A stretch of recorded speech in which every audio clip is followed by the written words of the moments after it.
बच्चों, स्वागत है आपका श्री शक्ति क्लासेज में। आज है वो हम नया अध्याय हम शुरू करेंगे। हमारा जो अध्याय नंबर रहेगा 7 है, उसका हम अध्ययन करेंगे। और अध्याय नंबर 7 है वो हमारा परमाणु के बारे में है। परमाणु के बारे में पढ़ेंगे कि परमाणु क्या होता है। उसके बाद में हम पढ़ेंगे कि जो परमाणु होते हैं या तत्व होते हैं उनके क्या क्या गुण होते हैं। और इससे पहले वाला जो हमारा अध्याय था, जो चैप्टर नंबर 6 था, उसका हमने अध्ययन कर लिया था। तो आपको उसको साथ साथ में उसको तैयार करते जाना है। वहां पर जो भी क्वेश्चंस बनते हैं उनको करते रहना है। और वो मैंने बताया भी थे कि आपको छोटे छोटे जितने भी क्वेश्चन है वो सब चैप्टर के आपको क्या करना है, छोटे छोटे क्वेश्चन एक जो आपने जो भी नोटबुक डाल रखी है उसके अंदर आपको लिखते जाना है। तो चलो आज शुरू करते हैं हमारे चैप्टर नंबर 7 जो है हमारा परमाणु सिद्धांत। देखो परमाणु सिद्धांत है, तो परमाणु सिद्धांत के बारे में पढ़ने से देखो पहले क्या पढ़ते हैं हम यहाँ पर, पदार्थ के बारे में। क्या पदार्थ के मतलब कोई भी चीज हो जाए, प्रत्येक वस्तु उसको हम क्या बोलेंगे, पदार्थ बोलेंगे। क्या बोलेंगे, पदार्थ या द्रव्य, पदार्थ या द्रव्य, ठीक है, द्रव्य नहीं द्रव्य, पदार्थ या द्रव्य। ये बोर्ड है तो बोर्ड भी किससे मिलकर बना है, ये क्या है, ये है क्या, ये पदार्थ या द्रव्य, ठीक है। मिलकर तो बहुत बाद में बात करेंगे। ये बोर्ड है तो ये क्या है, एक पदार्थ है या फिर द्रव्य है। तो ये बोर्ड है या और कोई भी वस्तु हो चाहे, ठीक है, तो वो सारी पदार्थ या द्रव्य कहलाती है। तो ये पदार्थ या द्रव्य किससे मिलकर बने होते हैं भाई, ये भी तो जरूरी है ना। तो पदार्थ या द्रव्य होते हैं वो मिलकर बने होते हैं परमाणु से। किससे मिलकर बने होते हैं, परमाणु से। जैसे ये बोर्ड है तो ये बोर्ड कैसे बना है, बिल्कुल जो छोटे छोटे जितने भी परमाणु है ना वो सारे मिलकर है, उन्होंने क्या किया है, इस पदार्थ या द्रव्य का निर्माण किया है, ठीक है। ये तो हमें आज के समय पता था, लेकिन जब यहाँ पर शुरुआत के अंदर जब मतलब 500 ईसा वर्ष पूर्व है तब वहां पर क्या था, तब पता नहीं था कि ये जो पदार्थ होते हैं वो किससे मिलकर बने होते हैं। तो सबसे पहले जो पदार्थों के बारे में कि पदार्थ है वो किससे मिलकर बने होते हैं, सबसे पहले बताया था महेश्वरी कणाद ने। किसने बताया था, महेश्वरी कणाद। महेश्वरी कणाद ने क्या बताया कि प्रत्येक जो पदार्थ होता है वो किससे मिलकर बना होता है, आपका प्रत्येक पदार्थ है वो परमाणु से मिलकर बना होता है। और जो परमाणु होता है वो क्या होता है, अविभाज्य कण होता है। ये महेश्वरी कणाद ने कहा था। क्या कहा था महेश्वरी कणाद ने, कि प्रत्येक जो पदार्थ या द्रव्य होता है वो किससे मिलकर बना होता है, आपका परमाणु से मिलकर बना होता है। और जो परमाणु होता है वो क्या होता है, अविभाज्य कण है, मतलब उसको हम क्या नहीं कर सकते, विभाजित नहीं कर सकते। मान लो ये परमाणु है तो ये परमाणु, तो अब इसको हम यहाँ पर विभाजित नहीं कर सकते हैं, ठीक है। तो यही है आपका महेश्वरी कणाद ने बताया था। तो इसके महेश्वरी कणाद ने बताया था कि परमाणु क्या है आपका,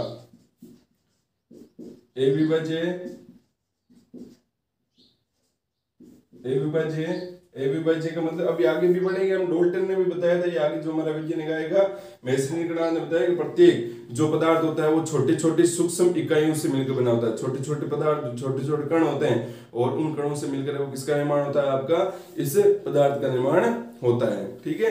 तो ये महेश्वरी कणाद के बारे में कुछ एक छोटी सी बात है जो आपको ध्यान में रखनी थी। अब हम आगे पढ़ते हैं डोल्टन का परमाणु सिद्धांत।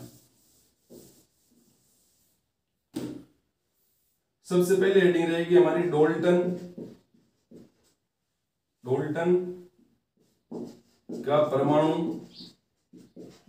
सिद्धांत। ये जो हेडिंग लगाते हैं उनमें ध्यान दिया करो। डोल्टन ने परमाणु सिद्धांत दिया था। क्या दिया था, डोल्टन ने परमाणु सिद्धांत दिया था। अब डोल्टन ने क्या कहा था, सबसे पहले पदार्थ के बारे में। तो परमाणु के बारे में परमाणु की परिभाषा दी गई कि परमाणु क्या होता है, प्रत्येक पदार्थ छोटी सूक्ष्म इकाइयों या कणों से मिलकर बनता है। इन सूक्ष्म कणों को परमाणु कहते हैं। इन सूक्ष्म कणों को क्या कहते हैं, परमाणु कहते हैं। तो समझ में आ गया होगा कि प्रत्येक जो पदार्थ है, पदार्थ क्या होते हैं, प्रत्येक जो हमारे पास में जो भी वस्तु होते हैं वो सारे पदार्थ है। ये भी एक पदार्थ है और कोई सी भी लो, सारे उनका हम नाम क्या बोलते हैं, वो क्या चीज है, पदार्थ या द्रव्य है, ठीक है। तो पदार्थ या द्रव्य, तो पदार्थ और द्रव्य मिलकर किससे बने होते हैं? तो पदार्थ और द्रव्य होते हैं वो क्या होते हैं? छोटी छोटी सूक्ष्म इकाइयों से मिलकर है वो क्या होते हैं? बने होते हैं। जैसे महेश्वरी कणाद ने बताया था कि कोई एक पदार्थ है, उस पदार्थ को जैसे ये मान लो बोर्ड है, तो ये पदार्थ है, इसको आप क्या करोगे? काटोगे, ठीक है, 2 भागों में बट गया, फिर जो 2 भागों में बटा इसको वापस से काटो, ठीक है, ऐसे करते काटते काटते जाओगे तो आपको अंत में एक ऐसा कण मिलेगा जिसको हम विभाजित नहीं कर सकते। ये तो महेश्वरी कणाद ने बताया था, ठीक है, कि हम कोई भी वस्तु है, पदार्थ है, उसको हम काटते जाएंगे काटते जाएंगे काटते जाएंगे तो अंत में हमारे को एक ऐसा पदार्थ मतलब ऐसा मतलब जो कण मिलेगा जिसको हम और अधिक विभाजित नहीं कर सकते हैं। डोल्टन ने क्या बताया कि डोल्टन ने परमाणु की परिभाषा दे दी कि भाई जो महेश्वरी कणाद ने बताया था कि भाई काटते जाएंगे अंत में क्या मिलेगा? एक सूक्ष्म जो कण मिलेगा। तो डोल्टन ने बता दिया कि वो जो सूक्ष्म कण मिलेगा उसी के बार बार दोहराने से किसका निर्माण होगा? आपका पदार्थ का निर्माण होगा। जैसे एक दीवार है, तो दीवार क्या होगी? एक पदार्थ होगी, ठीक है, एग्जाम्पल के लिए बता रहा हूं मैं आपको। दीवार एक पदार्थ होगी और दीवार किससे मिलकर बनी होती है? दीवार आपकी मिलकर बनी होती है इंटू से मिलकर बनी होती है, ठीक है। तो ईंट है, जब आप क्या करोगे वहां पर बहुत सारे ईंटों को क्या करोगे? आपस में एक साथ साथ रखोगे वहां पर, तभी तो किसका निर्माण होगा? दीवार का निर्माण होगा ना। तो दीवार एक पदार्थ है और ईंट एक परमाणु है, तो बहुत सारे परमाणु की वजह से ये वो किसका निर्माण होगा? आपका दीवार का निर्माण होगा। मतलब बहुत सारे परमाणु की वजह से किसका निर्माण होता है? किसी एक पदार्थ का निर्माण होता है। तो यहाँ पर परमाणु के बारे में डॉल्टन ने बता दिया कि परमाणु क्या होता है? प्रत्येक पदार्थ है वो क्या होता है? छोटी छोटी सूक्ष्म इकाइयों से मिलकर बना होता है या कणों से मिलकर बना होता है, और उन कणों को हम क्या कहते हैं? उन कणों को हम कहते हैं परमाणु कहते हैं। तो परमाणु की परिभाषा आपको समझ में आनी चाहिए, ठीक है। उसके बाद में उसने जो दूसरा पॉइंट है वो क्या बताया? यहाँ पर कुछ अभिग्रत लिख लेते हैं कि भाई डॉल्टन के परमाणु सिद्धांत के अभिग्रत क्या होंगे? अभिग्रहित का मतलब होता है इन क्या क्या सिद्धांत दिए थे, ठीक है। तो अभिग्रहित, पहला अभिग्रहित था इनका कि परमाणु ए विभाज्य कण है। परमाणु ए विभाज्य कण है, मतलब परमाणु को हम क्या नहीं कर सकते हैं? और अधिक विभाजित नहीं कर सकते हैं। कैसे और अधिक विभाजित नहीं कर सकते हैं? जैसे मैंने अभी आपको एक उदाहरण दिया था कि जो आपकी दीवार है वो किससे मिलकर बनी होती है? दीवार इंटू से मिलकर बनी होती है। तो इंटू के बार बार दोहराने से दीवार का निर्माण हुआ। तो यहाँ पर बोला क्या जा रहा है डॉल्टन के नियम के अनुसार कि जो ईंट है उसको हम विभाजित नहीं कर सकते, ठीक है। ईंट आपका एक परमाणु समझो आप एक बार, तो ईंट को आप विभाजित नहीं कर सकते, वो सबसे छोटी इकाई है, उससे ज्यादा उसको विभाजित नहीं कर सकते। ये डॉल्टन ने बताया था, लेकिन आज तो हमारे वर्तमान में तो पता नहीं कि परमाणु को विभाजित कर सकते हैं। तो डॉल्टन के परमाणु सिद्धांत में पहला अभिग्रहित हो गया कि परमाणु क्या होता है? अविभाज्य कण है। तो ये इंपॉर्टेंट बात जो आपको ध्यान में रखनी है। दूसरा इसका अभिग्रहित है कि समान तत्व या तत्वों के परमाणु भार रासायनिक गुणधर्म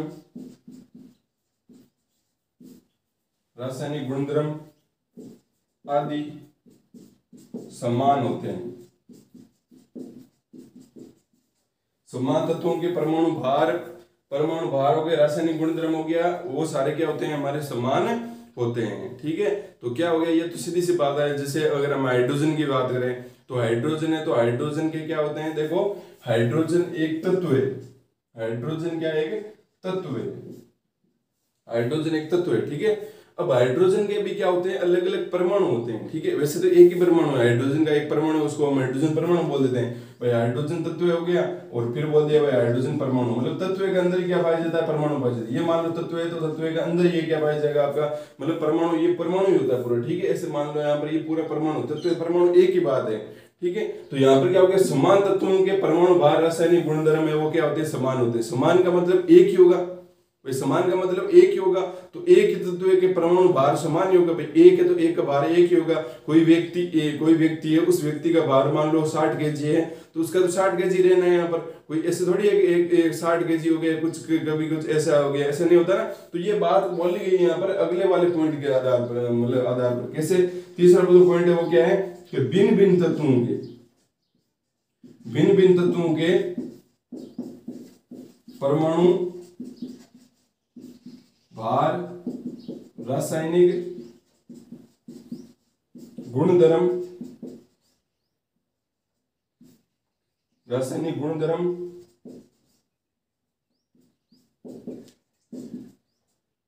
भिन्न भिन्न होते हैं, भिन्न भिन्न होते हैं। ठीक है, तो क्या बोला गया कि भिन्न भिन्न तत्वों के, जैसे हाइड्रोजन है और एक सोडियम हो गया, तो हाइड्रोजन सोडियम या और मान लो जैसे क्लोरीन हो गया, हाइड्रोजन क्लोरीन, ये दोनों क्या आपके भिन्न भिन्न तत्व है ना, यहाँ पर दोनों अलग अलग तत्व है ना, यहाँ पर ये हाइड्रोजन तत्व है, ये क्या आपका क्लोरीन तत्व है, दोनों भिन्न भिन्न तत्व हैं। तो कहने का मतलब भिन्न भिन्न तत्व होंगे तो इनके क्या होंगे, भार भी तो अलग होंगे ना, इसका भार एक होता है, इसका भार कितना होता है 35 के आसपास होता है, तो इसका मतलब भार भी तो अलग अलग है यहाँ पर, तो रासायनिक गुण भी क्या होंगे इनके अलग अलग होंगे। तो ये 30 लाइन बोलेगी भिन्न भिन्न तत्वों के परमाणु भार, रासायनिक गुणधर्म और भी जो बाकी गुण है वो क्या होते हैं आपके भिन्न भिन्न होते हैं। सीधी सी बात है, भिन्न होंगे तो परमाणु जो जितने भी गुण होंगे वो भी क्या होंगे, भिन्न होंगे। और इसी आधार पर ये बोलते हैं समान तत्व होंगे तो उनके लिए जो परमाणु भार, रासायनिक गुणधर्म आदि वो क्या रहेंगे, समान रहेंगे। अगला जो चौथा पॉइंट आता हुआ था कि जितने भी तत्व है, तत्वों के परमाणु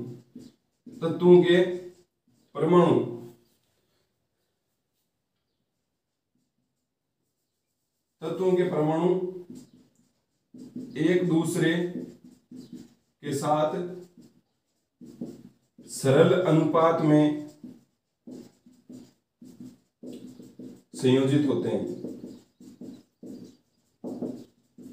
या संयोग करते हैं, कि तत्वों के परमाणु एक दूसरे के साथ सरल अनुपात में क्या करते हैं, संयोजन या संयोजित होते हैं। कैसे होते हैं, जैसे अगर मैं बात करूं कि हाइड्रोजन और क्लोरीन की, चलो इसी की बात कर लेते हैं। हाइड्रोजन और क्लोरीन आपको तो पता ही है वैसे अभी तक, ठीक है, आपने पढ़ रखा है कि हाइड्रोजन है, हाइड्रोजन कितने नंबर पे आता है, 1 नंबर। तो हाइड्रोजन की संयोजकता क्या होती है, +1 होती है, तो इसकी संयोजकता हो जाएगी +1। ठीक है, क्लोरीन की क्या होती है, -1 होती है ना, तो क्लोरीन की -1, क्योंकि 17 पे आता है, 18 पे जाना चाहेगा तो 1 इलेक्ट्रॉन ग्रहण करेगा।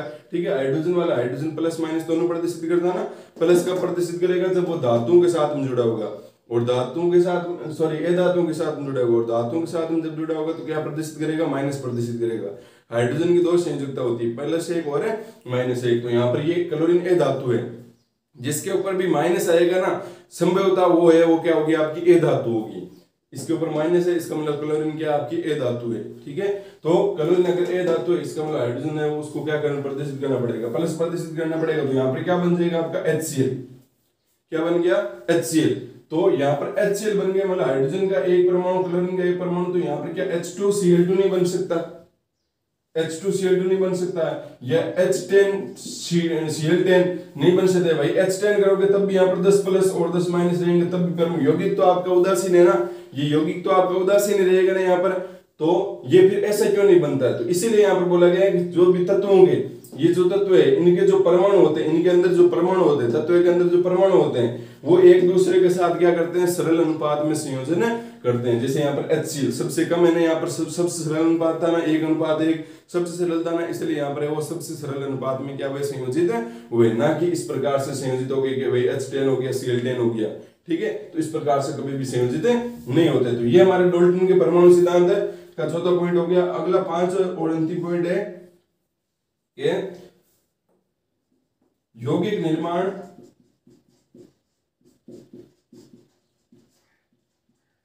के समय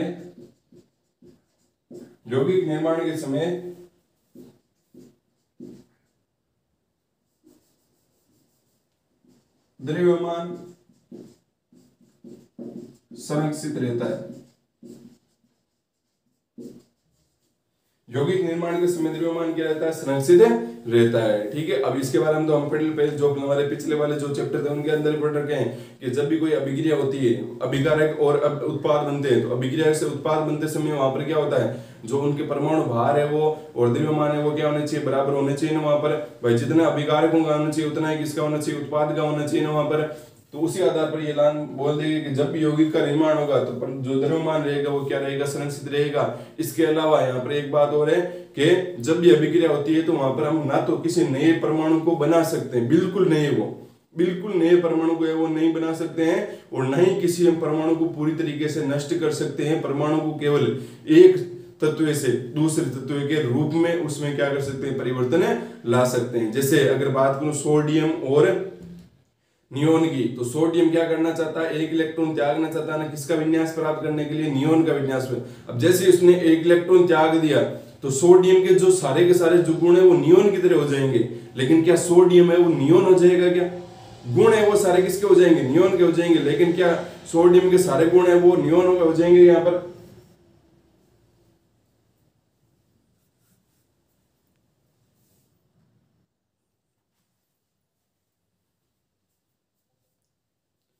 नहीं होंगे नियोन के। तो इसी प्रकार से यहाँ पर बात बोली गई है कि जो यौगिक है वो निर्माण के समय द्रव्यमान क्या रहता है, संरक्षित रहता है। तो ये हो गया डाल्टन का परमाणु सिद्धांत।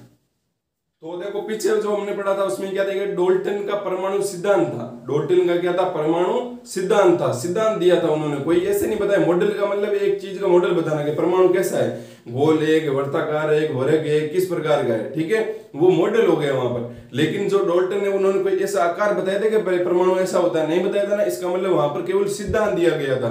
ये भी हेडिंग भी इंपोर्टेंट है। और यहाँ पर जो थॉमसन है, जे थॉमसन, उन्होंने क्या दिया था, परमाणु मॉडल दिया था। तो अब देखो जे थॉमसन का जो परमाणु मॉडल है वो क्या है, ये जो मतलब है जे थॉमसन ने अपने परमाणु मॉडल दिया था उससे पहले वो क्या हो चुका था कि भाई डाल्टन ने बताया परमाणु अविभाज्य है। तो ये बात है वो गलत साबित हो गई थी कि परमाणु क्या है, विभाजित है। और परमाणु को हम कितने भागों में विभाजित कर सकते हैं, मूलतः कितने भागों में विभाजित कर सकते हैं, 3 भागों में विभाजित कर सकते हैं। पहला भाग हो गया आपका इलेक्ट्रॉन, दूसरा हो गया आपका प्रोटॉन और तीसरा हो गया आपका न्यूट्रॉन। तो मूलतः हमें परमाणु को कितने भागों में विभाजित कर सकते हैं, 3 भागों में विभाजित कर सकते हैं, ठीक है। तो डाल्टन की वो बात है वहां पर गलत हो गई थी। तो हमें अभी तक है, जब हम जे थॉमसन का जो परमाणु मॉडल पढ़ रहे हैं तब हमारे को ध्यान रखना है कि परमाणु विभाजित है, ठीक, विभाजित किया जा सकता है। और इलेक्ट्रॉन प्रोटॉन इनकी खोज हो चुकी थी, ठीक है। अब यहाँ पर देखो जे थॉमसन का परमाणु मॉडल क्या कहता है कि परमाणु एक धनावेशित गोला है जिसमें ऋणावेश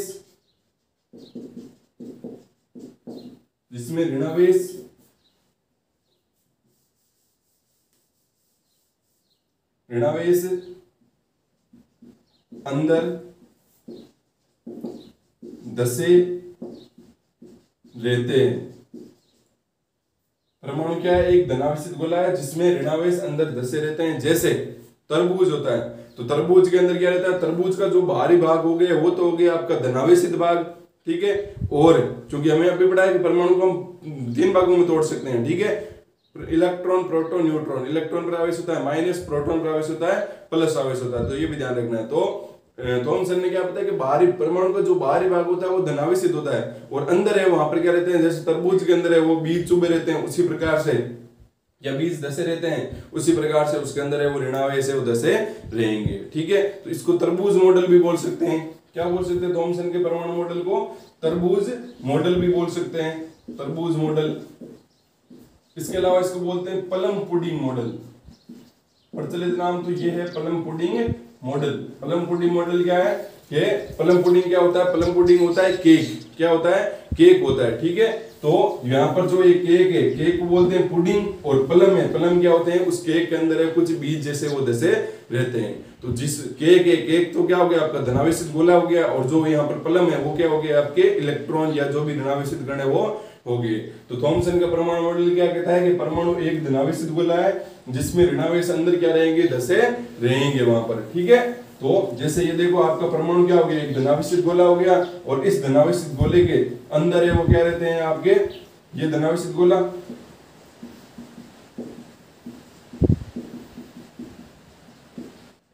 धनावेशित गोला हो गया।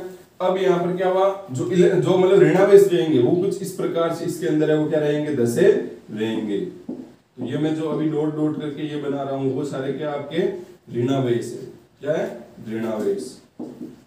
तो समझ में आ गया होगा कि थॉमसन का परमाणु मॉडल क्या कहता है। थॉमसन का परमाणु मॉडल कहता है कि परमाणु क्या है आपका, एक धनावेशित गोला है जिसमें जो ऋणावेश है वो क्या रहते हैं, अंदर है वो धसे रहते हैं वहां पर, ठीक है।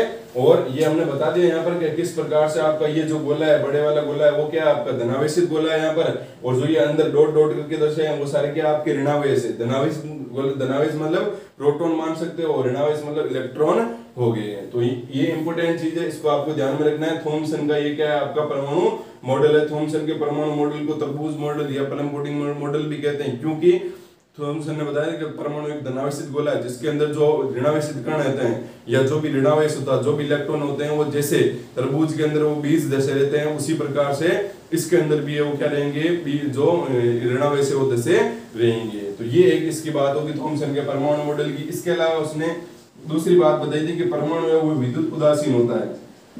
परमाणु विद्युत उदासीन होता है।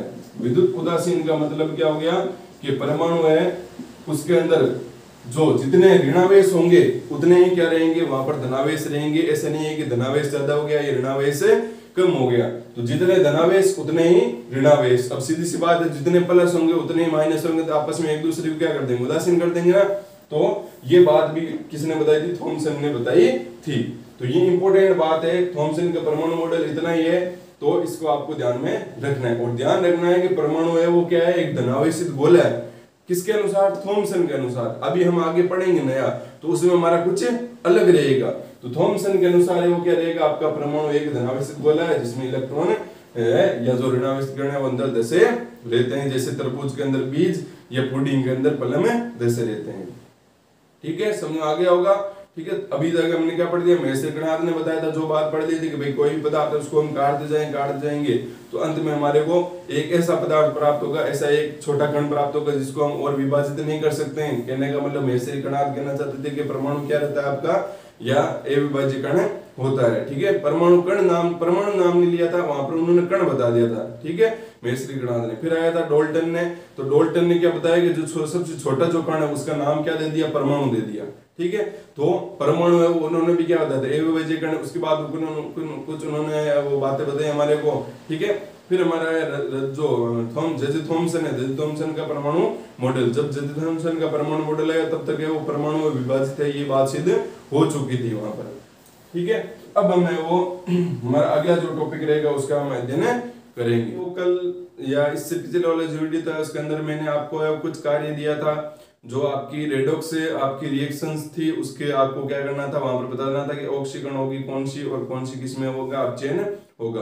तो उनका हम आज सॉल्यूशन देख लेते हैं क्या होगा। सॉरी, तो पहला जो आपको एग्जांपल दिया था वो क्या था, H2 प्लस का F2, इससे क्या बन रहा था आपका 2HF। H2 प्लस का F2, इससे बन रहा था 2HF। तो आपको इसमें क्या बताना था कि कौन सा किसमें वो ऑक्सीकरण हो रहा है और किसमें क्या हो रहा है, अपचयन हो रहा है। तो यहाँ पर देखो ऑक्सीकरण कब होता है, जब इलेक्ट्रॉन का क्या होता है, त्याग होता है। ऑक्सीकरण कब होता है, जब इलेक्ट्रॉन का त्याग। और अपचयन कब होता है, जब इलेक्ट्रॉन का क्या होता है, ग्रहण होता है। तो इसका मतलब आपको क्या करना है, यहाँ पर देखना है कौन इलेक्ट्रॉन ग्रहण कर रहा है, कौन इलेक्ट्रॉन त्याग कर रहा है। तो यहाँ पर देखो मैंने बताया H2, तो जब भी आपका परमाणु कुछ ऐसे रहेगा Cl2 H2 N2, तो उनके ऊपर आवेश कितना रहता है, 0 रहता है। ये मैंने वीडियो के अंदर बताया था आपको। ठीक है, वहां पर तो Cl2 N2 कुछ भी हो उसके ऊपर आवेश कैसा रहेगा, आपका 0 ही रहेगा। तो यहाँ पर यह मुक्त अवस्था में ऐसे है तब भी उसके ऊपर आवेश कितना रहेगा, 0 रहेगा। तो यहाँ पर देखो H2 मुक्त अवस्था में, इसके ऊपर भी आवेश 0, इसके ऊपर भी आवेश 0। अब यहाँ पर देखो HF, तो यहाँ पर HF में देखो हाइड्रोजन पर क्या रहेगा, प्लस रहेगा, और फ्लोरीन पर क्या रहेगा, माइनस रहेगा। क्यों रहेगा फ्लोरीन पर माइनस, क्योंकि फ्लोरीन आपका कितना नंबर पे आता है, 9 नंबर पे आता है। और 9 से वो उसको किस पे जाना है, 10 नियॉन के रूप में जाना है। तो इसका मतलब उसको एक इलेक्ट्रॉन है वो क्या करना पड़ेगा, ग्रहण करना पड़ेगा। इसका मतलब फ्लोरीन के ऊपर माइनस आ गया। ठीक है, और अभी मैंने आपको बताया था कि ये जिसके ऊपर माइनस है वो ए धातु होगा। जब भी ए धातुओं के साथ में हाइड्रोजन जुड़ेगा तो उसको क्या प्रदर्शित करनी पड़ेगी, संयोजकता +1 संयोजकता प्रदर्शित करनी पड़ेगी। क्योंकि वैसे सीधी सी बात है, यौगिक बनेगा तो यौगिक बनने के लिए 1 - 1 क्या होना चाहिए, प्लस होना चाहिए यहाँ पर। तो यहाँ से आपको पता चल गया कि हाइड्रोजन के ऊपर प्लस आवेश आया है और फ्लोरीन के ऊपर माइनस आवेश आया है। तो यहाँ पर बताओ इलेक्ट्रॉन ग्रहण किसने किया है, त्याग किसने किया है। हाइड्रोजन के ऊपर पहले 0 था, अब कितना हो गया, प्लस हो गया। हाइड्रोजन के ऊपर पहले 0 था, अब प्लस हो गया। इसका मतलब हाइड्रोजन ने ग्रहण किया है, त्याग है। हाइड्रोजन के ऊपर पहले 0 था, अब प्लस हो गया। इसका मतलब हाइड्रोजन ने इलेक्ट्रॉन का क्या किया है, त्याग किया है। क्या किया है, त्याग किया है। इसका मतलब H2 का H+ में क्या हुआ है, ऑक्सीकरण हुआ है। जब भी इलेक्ट्रॉन का त्याग होगा, इलेक्ट्रॉन का त्याग मतलब ऑक्सीकरण होगा, तो इसका हुआ है ऑक्सीकरण। ठीक है। और ऑक्सीकरण आप अभिक्रिया भी लिख सकते हो, ऑक्सीकरण अभिक्रिया क्या हो गया आपकी H2 है, H2 से किस में जा रहा है, ये H प्लस में जा रहा है। और यहाँ पे जब इलेक्ट्रॉन का त्याग होगा तो मैंने बोला इस साइड में आपको इलेक्ट्रॉन लिखना है, तो ये इलेक्ट्रॉन लिख दिया आपने, ठीक है। ये 2H प्लस हो गया यहाँ पर। तो ये हो गया आपकी ऑक्सीकरण अर्ध अभिक्रिया। अब देखो अपचयन मतलब इलेक्ट्रॉन का ग्रहण, क्लोरीन के ऊपर पहले 0 था, अब कितना हो गया -1 हो गया। इसका मतलब इसने क्या किया, एक इलेक्ट्रॉन का ग्रहण किया, तो इसका मतलब इसका हो गया आपका ऑक्सीकरण सॉरी अपचयन। तो ये हो गया अपचयन। तो इसकी अपचयन अभिक्रिया क्या हो जाएगी आपकी, इसकी अपचयन हो जाएगी F2 प्लस। अब क्या होगा यहाँ पर इलेक्ट्रॉन ग्रहण करवाएंगे, जब भी ग्रहण होगा तो इस साइड में लिखेंगे, और यहाँ से क्या बन जाएगा आपका F नेगेटिव, ठीक है। 2F नेगेटिव बोलते हैं यहाँ पर। तो सॉरी 2F नेगेटिव लिखोगे नहीं यहाँ पर। चलो यहाँ पर कितने हो गए, 2 प्लस आ गए ना यहाँ पर देखोगे तो, यहाँ पर 2 इलेक्ट्रॉन लिख दो, और यहाँ पर कितने लिख दो, 2 इलेक्ट्रॉन लिख दो, ठीक है। क्योंकि यहाँ पर देखो जैसे हमने संतुलित किया तो यहाँ पर क्या हो गया 2 × -1, मतलब यहाँ पर एक क्लोरीन के ऊपर माइनस था, अब ये क्लोरीन और आ गया तो उसके ऊपर माइनस, इस वजह से यहाँ पर 2 लिखने पड़े यहाँ पर, ठीक है भाई। एक हाइड्रोजन के ऊपर प्लस होता तब तो यहाँ पर एक इलेक्ट्रॉन ग्रहण किया, लेकिन हमने यहाँ पर 2 लिख दिया। 2 लिखने का मतलब कितने H प्लस है, 2H प्लस है।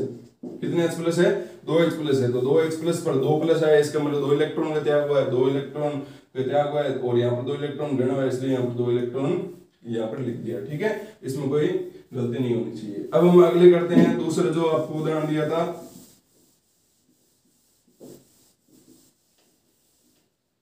दूसरा उदाहरण क्या था, दूसरा उदाहरण था आपका H2S प्लस Cl2 अभिक्रिया करके बनाते हैं 2HCl प्लस का सल्फर। तो इसमें आपको क्या चेक करना था कि किसका ऑक्सीकरण हुआ है, किसका अपचयन हुआ है। वही ऑक्सीकरण होगा वो इलेक्ट्रॉन का त्याग करेगा, अपचयन होगा इलेक्ट्रॉन का ग्रहण करेगा। तो यहाँ पर देखो H2S में, तो H2S में आप सल्फर को देखो, क्योंकि यहाँ पर सल्फर ही है, वो किस में जा रहा है, इसमें जा रहा है यहाँ पर। फिर हम Cl2 को देख लेंगे। तो देखो H2S में, यहाँ पर H2S के अंदर सल्फर की संयोजकता कितनी है, तो सल्फर की संयोजकता कितनी होती है, सल्फर है वो आपके कितने नंबर पे आता है, सल्फर आता है 16 नंबर पे। तो कितने इलेक्ट्रॉनों का ग्रहण करेगा, 2 इलेक्ट्रॉन ग्रहण करेगा, इसका मतलब सल्फर के ऊपर यहाँ पर -2 है, उस साइड में कितनी होगी, 0 हो गई, 0 हो गया ना। इसका मतलब -2 से 0 में गया है, इसका मतलब सल्फर का -2 कब गायब होगा, जब इसके ऊपर +2 आएगा। और सल्फर के ऊपर +2 आने का मतलब सल्फर ने इलेक्ट्रॉन का क्या किया है, इलेक्ट्रॉन का क्या किया, त्याग किया है। इसका मतलब इसके ऊपर जो -2 था वो कब गायब होगा, जब इसने -2 इलेक्ट्रॉन जो है वो मतलब 2 इलेक्ट्रॉन उसका त्याग कर दिया। इसका मतलब H2S का S में क्या हुआ है, त्याग किया, इसका मतलब इसका क्या हुआ है, ऑक्सीकरण हुआ है, ठीक है। और यहाँ पर बात करते हैं कि Cl2 का इसमें क्या हुआ था, Cl2 को पहले आवाज कितना था, 0 था, और यहाँ पर कितना हो गया, -1 हो गया। इसका मतलब इसने क्या किया, इलेक्ट्रॉन ग्रहण किया भाई, तभी तो माइनस आया ना। तो यहाँ पर इसका क्या हो गया, अपचयन हो गया। तो यहाँ पर आप ऑक्सीकरण, और वो तो लिख सकते हो, ऑक्सीकरण अर्ध अभिक्रिया क्या होगी, H2S किस में बदला, आपका S में बदला, ठीक है। H2S किस में बदला, S में बदला यहाँ पर। और कितने इलेक्ट्रॉनों का त्याग करके भाई, एक मान लिया हमने भाई, एक इलेक्ट्रॉन का त्याग, सॉरी 2 इलेक्ट्रॉन का त्याग करके, 2 माइनस था ना, तो 2 इलेक्ट्रॉनों का त्याग करके वो किस में बदल गया, आपका सल्फर में बदल गया यहाँ पर, ठीक है। ये हो गया ऑक्सीकरण अर्ध अभिक्रिया। फिर अपचयन अर्ध अभिक्रिया, तो Cl2 है। अब यहाँ पर जब भी अपचयन होगा तो इलेक्ट्रॉन इस साइड में लिखेंगे, क्योंकि इसमें ग्रहण किया तो ग्रहण करते इसी साइड में लिखते हैं ना। तो एक इलेक्ट्रॉन ग्रहण किया तो यहाँ पर क्या बन गया, Cl-। लेकिन यहाँ पर संतुलित करेंगे अगर, तो यहाँ पर क्या आ जाएगा, 2 आएगा, 2 आएगा, तो यहाँ पर 2 माइनस हो गए, तो यहाँ पर 2 इलेक्ट्रॉन लिखने पड़ेंगे, ठीक है। तो ये हो गया आपकी ऑक्सीकरण और अपचयन अर्ध अभिक्रिया। अब हम अगला तीसरा जो उदाहरण है वो देखते हैं।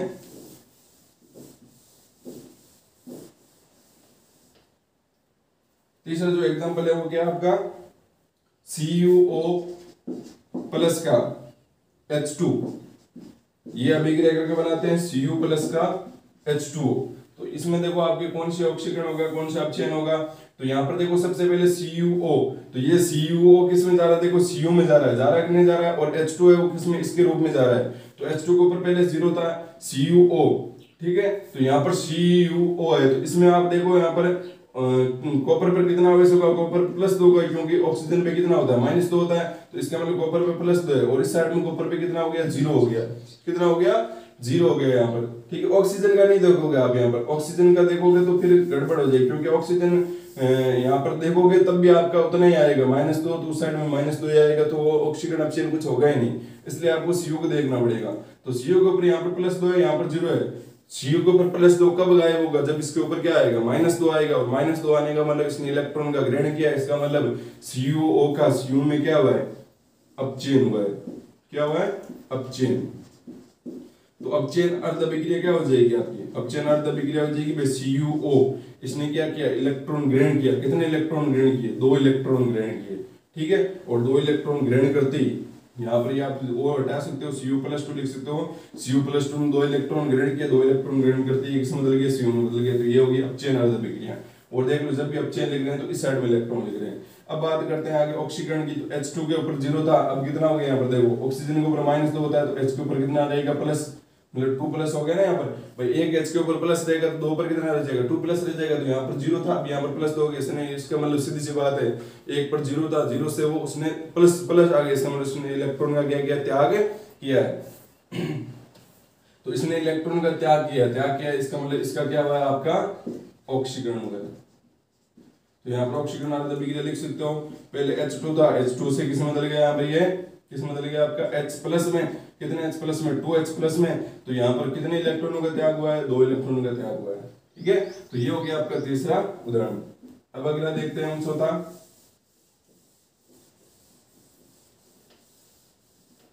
ऑक्सीकरण अपचयन के बारे में डिटेल से जो पहले वाला वीडियो था या उससे पहले वाला वीडियो था उसमें आपको बता रखा है, तो वहां पर आप अगर समझ नहीं आया तो देख लो वापस से। Fe+ का CuSO4 से बन रहा है आपका FeSO4 प्लस का Cu। तो यहाँ पर Cu पर देखो कितना है, 0 है ना।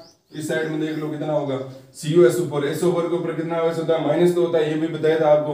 इसका ऊपर मतलब इसके ऊपर -2 होगा तो इसके ऊपर कितना होगा, +2। तो बताओ Cu के ऊपर +2 है, +2 से वो 0 में जा रहा है, Cu+2 से 0 में जाएगा, इसका मतलब Cu के ऊपर +2 कब गायब होगा, जब उसके ऊपर -2 आएगा। और Cu के ऊपर -2 आने का मतलब उसने इलेक्ट्रॉन का क्या किया है, ग्रहण किया है। इसका मतलब CuSO4 का Cu में क्या हो रहा है, यहाँ पर अपचयन हो रहा है।